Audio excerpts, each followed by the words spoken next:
Welcome back friends, ये हमारी video number 11 class 11th computer science with Python series के लिए। और हम डिस्कस कर रहे थे चैप्टर नंबर 3 नंबर सिस्टम को। और इस चैप्टर की प्रीवियस वीडियोस में हमने समझा था नंबर सिस्टम क्या होता है और साथ ही में हमने नंबर सिस्टम्स को आपस में कन्वर्ट भी किया था। तो अगर आपने प्रीवियस वीडियोस नहीं देखी हैं, उनके नोट्स आपके पास नहीं हैं, तो पूरी जो प्लेलिस्ट है उसका लिंक आपको डिस्क्रिप्शन बॉक्स में मिलेगा, वहाँ पर आप चेक कर सकते हैं। तो इस वीडियो में अब हम यहाँ पे समझने वाले हैं। देखिए, प्रीवियस वीडियोस में तो हमने नंबर्स को आपस में कन्वर्ट किया था और इस वीडियो में हम देखेंगे कि कैसे हम सिंबल्स को कन्वर्ट करते हैं। यानी कि अगर आपको कोई लेटर है, कोई सिंबल है, तो उनको हम कंप्यूटर को किस तरीके से समझाएंगे। तो इस वीडियो को पहले समझते हैं और इसके जो नोट्स हैं वो भी आपको डिस्क्रिप्शन बॉक्स में मिलेगा। तो मेनली यहाँ पे हम देखने वाले हैं आपका इनकोडिंग स्कीम्स को, यानी कि इनकोडिंग किस तरीके से की जाती है, जिसमें हम समझेंगे आपका आस्काई कोड के बारे में एंड इंडियन स्क्रिप्ट के बारे में भी। तो स्टार्ट करते हैं। इस वीडियो के लिए टॉपिक हमारा है encoding scheme. Encoding encoding scheme या सिंपली इसको हम इनकोडिंग मेथड्स भी कह सकते हैं। अब देखिए, इनकोडिंग आपका होता क्या है। इनकोडिंग को हम सिंपली अगर समझें, जो ह्यूमन रीडेबल फॉर्म में जो लैंग्वेज है या ह्यूमन जिस लैंग्वेज में काम करते हैं, फॉर एग्जांपल इंग्लिश है, तो उसको कंप्यूटर को कैसे समझाया जाए, क्योंकि कंप्यूटर केवल आपका बाइनरी में काम करता है, यानी कि आपका 1-0 के फॉर्म में डेटा को स्टोर करता है। तो यहाँ पे देखिए, इनकोडिंग बोला जाता है जब आप किसी ह्यूमन लैंग्वेज को आप इनकोड करके कंप्यूटर की लैंग्वेज में आप कन्वर्ट करते हैं, तो इसी प्रोसेस को इनकोडिंग कहा जाता है। अब देखिए, इनकोडिंग और कोडिंग में बेसिकली यही अंतर है। इनकोडिंग में तो ह्यूमन लैंग्वेज होगी और कोडिंग मतलब क्या होता है। कोडिंग यानी कि अगर आपकी कोई प्रोग्रामिंग लैंग्वेज है, उसके रूल्स को आप फॉलो करते हैं, उसके सिंटैक्स को आप फॉलो करते हैं एंड देन आप एक मशीन कोड में उसको कन्वर्ट करते हैं। यानी कि आप एक प्रोग्रामिंग लैंग्वेज में कोड लिखेंगे तो वो कोडिंग है। और अगर आप ह्यूमन लैंग्वेज को किसी मैथड के थ्रू या किसी स्कीम के थ्रू उसको कन्वर्ट करते हैं, तो उसको हम इनकोडिंग कहते हैं। तो इनकोडिंग में सबसे पहले हमारा आ जाता है जो आस्काई कोड है। तो आस्काई को हम समझेंगे। आस्काई आपका 1960s के टाइम पे आपका ये आया था, इसमें स्टार्ट हुआ था एंड देन इसमें आपका एक्सटेंडेड आस्काई आया। अब आस्काई कोड होता क्या है, इसका फुल फॉर्म चलिए मैं यहाँ पे लिख देता हूँ। American standard code for information interchange.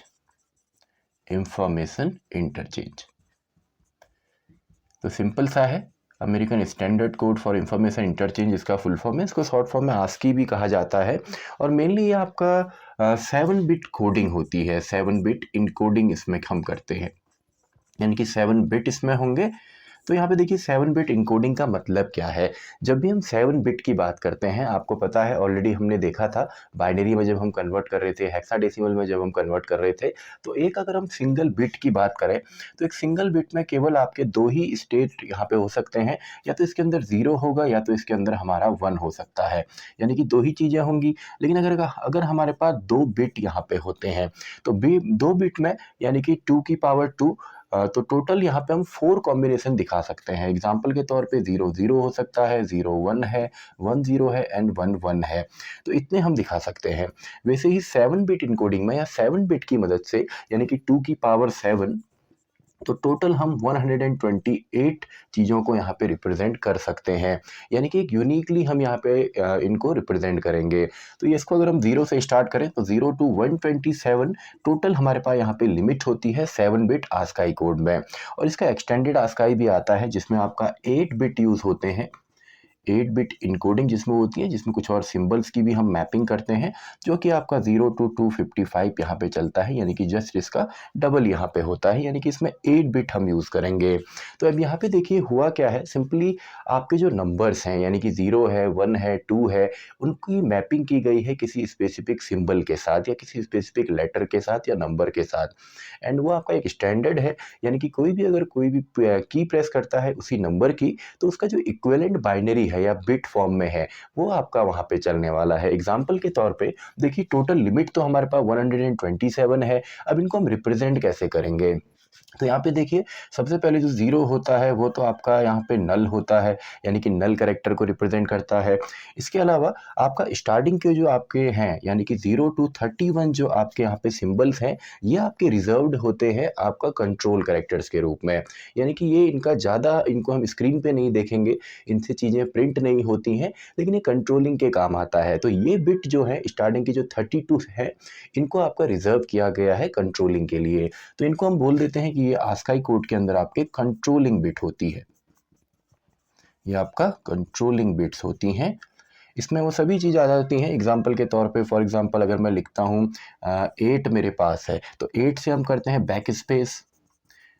Computer में आप बैक स्पेस करते हैं, इसको हम बैक स्पेस भी यहाँ पे लिख सकते हैं इस तरीके से। तो 8 अगर आपका सिंबल है तो इसको हम कन्वर्ट करेंगे। 8 को हम कन्वर्ट कैसे करते हैं बाइनरी में, अगर 7 बिट में इसको रिप्रेजेंट किया जाए तो ये कुछ इस तरीके से यहाँ पे होगा। देखिए 8 को, तो जो सीरीज़ है 1 2 4 8, तो 8 यहाँ पे आएगा, यानी कि ये है। एंड 7 बिट चाहिए तो इसके आगे हम जो बाकी के बिट हैं उसमें हम 0 यहाँ पे रखते हैं।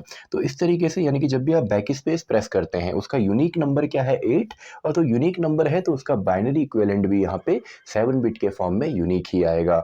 वैसे ही मान लीजिए आपका 8 के बाद चलिए 9 जैसे है, ये आपका हॉरिजेंटल टैब आपका होता है। जब आप टैब प्रेस करते हैं तो वो आपका, इसका यूनिक जो कोड है 13 है। आप एंटर की प्रेस करते हैं तो एंटर की का फॉर एग्जांपल 13 आपका है। इसको हम कैरेज रिटर्न भी कहते हैं, या सिंपली ये आपका एंटर की है। तो आस्काई की जो पूरा चार्ट है, पूरी जो टेबल है, वो तो डिस्क्रिप्शन बॉक्स में आपको मिल जाएगी, वहाँ पे आप चेक कर सकते हैं। आपने देखा होगा एंटर की के ऊपर इस तरीके से आपका सिंबल होता है, यानी कि कैरेज रिटर्न का जो सिंबल है। ऐसे ही अगर आप 27 प्रेस करते हैं तो 27 आपका स्केप की के लिए है। जब आप किसी एप्लीकेशन को चलाते हैं, आप स्केप की प्रेस करते हैं तो आपको वो वहाँ पे जो डायलॉग बॉक्स है, जो बॉक्स है वहाँ पे अलर्ट बॉक्स है, वो आपका चला जाता है, तो स्केप की है। इसी तरीके से अगर आप 32 यहाँ पे प्रेस करते हैं तो इसके लिए स्पेस है, स्पेस बार आप प्रेस करेंगे तो इसकी जो मैपिंग की गई है, यानी कि यूनिक नंबर जो आस्काई कोड में इसको दिया गया है वो 32 है। ऐसे ही हमारे सभी सिंबल्स के लिए हैं, जैसे कॉमा है, आपका मल्टीप्लिकेशन का सिंबल है, एडिशन है, डिवीज़न है, स्लैशेस हैं, अलग अलग टाइप के ब्रैकेट्स हैं हमारे पास, तो सभी के लिए यहाँ पे दिया गया है। तो चलिए कुछ मेन मैं यहाँ पे लिखता हूँ। फॉर एग्जांपल जो हमारे नंबर्स हैं, यानी कि 0 to 9 जो डेसिमल नंबर्स हैं, ये आपका यूज़ होते हैं फॉर एग्जांपल 48 to 57 में, यानी कि 48 की मैपिंग की गई है 0 के साथ, 49 की मैपिंग की गई है आपका 1 के साथ, एंड सो ऑन 57 की मैपिंग की गई है 9 के साथ। तो ये तो आपके नंबर्स के लिए हो गया। इसके बीच में फिर हमारे कुछ स्पेशल सिंबल्स हैं, मल्टीप्लाई हो, डिवाइड हो, इस तरीके के सिंबल्स हैं, ब्रैकेट हो सकते हैं। इसके अलावा जो हमारे मेन यहाँ पे लेटर्स होते हैं, अपर केस जो लेटर्स होते हैं, फॉर एग्जांपल 65, तो इसकी मैपिंग की गई है ए के साथ। वैसे ही 66 आपका है बी के साथ, एंड इस तरीके से आपका 90 यहाँ पे होता है आपका जेड के साथ। तो ये अपर केस जो हमारे यहाँ पे लेटर्स होते हैं वो 65 to 90 होते हैं। तो मेनली आपको यही यहाँ पे मेमोराइज करना होता है। इसके अलावा बीच में फिर कुछ हमारे सिंबल्स हैं, एंड अगेन 97 से फिर हमारा यहाँ पे 122 तक आपका लोअर केस की जो यहाँ पे अल्फ़ाबेट्स या लेटर्स होते हैं वो होते हैं, यानी कि 97 में ए है, 98 में बी आएगा लोअर केस में, एंड इसी तरीके से सी आपका यहाँ पे आ जाएगा 99 में, डी आ जाएगा 100 में। तो इस तरीके से मैपिंग की गई है। और इसके अलावा फाइनली टोटल 127 होते हैं, एंड 127 आपका डिलीट के लिए यूज़ होता है, जब हम डिलीट की को प्रेस करते हैं अपने कीबोर्ड से। तो आई होप आपको ये बेसिक यहाँ पे समझ में आया होगा। अब देखिए फॉर एग्जांपल 55 का मैंने ए तो यहाँ पे बोल दिया, लेकिन कंप्यूटर तो केवल बाइनरी समझता है, तो 7 बिट में इसको कैसे रिप्रेजेंट करेंगे। तो फॉर एग्जांपल 65 है, और चलिए हम एक वर्ड ले लेते हैं, फॉर एग्जांपल ऐड हम ले लेते हैं। ऐड को अगर हमने रिप्रेजेंट करना हो, ऐड एक वर्ड हमने ले लेते हैं, इसको अगर रिप्रेजेंट करना हो आप अपने नेम से यहाँ पे प्रैक्टिस कर सकते हैं। तो 65 आपका ए होता है, 66 आपका बी होता है अपर केस में, 67 आपका यहाँ पे सी होगा, एंड 68 आपका डी होगा। तो ये हमें पता चल गया कि इसकी कोडिंग क्या है। तो 65 है, एंड देन आपका 68 है, एंड 68 अगेन यहाँ पे है। ऐड अगर हम लिखते हैं तो देखिए सिंपल सा है। 65 को अगर आप यहाँ पे 7 बिट के फॉर्म में देखेंगे तो वो किस तरीके से आएगा। सीरीज हमारे पास है 1 2 4 8 16 32 64, तो ये 7 बिट हो गए। बिट 1 2 3 4 5 6 7। तो 65 हम कैसे रिप्रेजेंट करते हैं इस सीरीज में, ऑलरेडी आपको आता है कि डेसिमल से कैसे हम कन्वर्ट करते हैं बाइनरी में। तो 64 एंड 1 65, यानी कि ये आपका हो जाएगा 1 एंड 1 2 3 4 5, 5 टाइम्स 0, 1 2 3 4 5, एंड ये 6 हमारा हो गया, यानी कि 65 1 पे आएगा, एंड 64 टोटल 65 हो गए। वैसे 68 कैसे आएगा, 64 एंड 4 हमारा 68 हो गया। तो 1 and then 1 2 3 3 times 0, and then 4 हमको चाहिए क्योंकि दोनों को एडअप करके 68 आता है, एंड देन अगेन 2 टाइम्स 0। तो इस तरीके से हम यहाँ पे रिप्रेजेंट करेंगे। और इसी को अगर 8 बिट में दिखाना हो तो देखिए 7 बिट तो हमारे पास यहाँ पे हैं, तो 8 में दिखाना हो तो सिंपली आप यहाँ पे 1 और 0 को एक्सटेंड करेंगे। तो सिंपल सा है। तो ये हमारी कोडिंग है। और हो सकता है हमको वहाँ पे हेक्साडेसिमल में दिया हो, तो हेक्साडेसिमल में भी सिंपल है। देखिए यहाँ पे आपको पता है 4 का ग्रुप हम लेते हैं, हेक्साडेसिमल में हमने कन्वर्ट किया है, जिसको हम एक निबल भी कहते हैं। तो ये आपका बनेगा 4 बिट के हिसाब से 1, एंड ये आपका बनेगा सिंपली 1 2 एंड 3। तो ये आपका बन रहा है 2, तो 21 शायद यहाँ पे आएगा। अगर मैंने यहाँ पे सही किया है तो 1 2 4, तो 1 एंड 4 टाइम्स, सॉरी यहाँ पे 5 टाइम्स आपका 0 है। तो ये मैंने थोड़ा सा यहाँ पे गलत कर दिया है, 5 टाइम्स है। तो आपका सिंपली अगर आप 4 का ग्रुप यहाँ पे लेते हैं तो ये बनेगा आपका सिंपली 4, तो 41 आपका हो गया हेक्साडेसिमल में।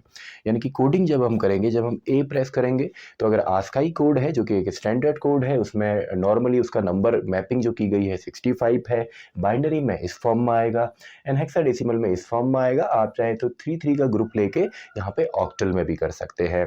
तो आई होप सिंपल आपको ये समझ में आया होगा। चार्ट आपको डिस्क्रिप्शन बॉक्स में मिलेगा। तो इसके अलावा इंडिया के अंदर यहाँ पे भी आपका जो कोड है, इंडियन स्क्रिप्ट जो कोड है वो भी आता है, जिसमें हमारा 8 बिट कोड हम करते हैं, जो कि है Indian script code for information interchange. Indian script code for information interchange. तो हर कंट्री ने अपने अपने यहाँ पे ये बनाए हुए हैं कोडिंग के लिए, ताकि ह्यूमन जो लैंग्वेजेज हैं या मेनली जिन लैंग्वेजेज में वर्क करते हैं, लिखते हैं, तो वो आपके कन्वर्ट हो सके कंप्यूटर में, उसको हम डाल सकें।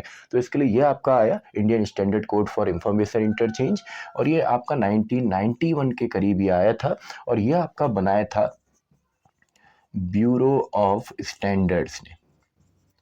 इंडियन स्टैंडर्ड है, ब्यूरो ऑफ इंडियन स्टैंडर्ड भी इसको कहते हैं, या BIB भी इसको कहते हैं, सॉरी BIS भी इसको हम कहते हैं, ब्यूरो ऑफ इंडियन स्टैंडर्ड्स।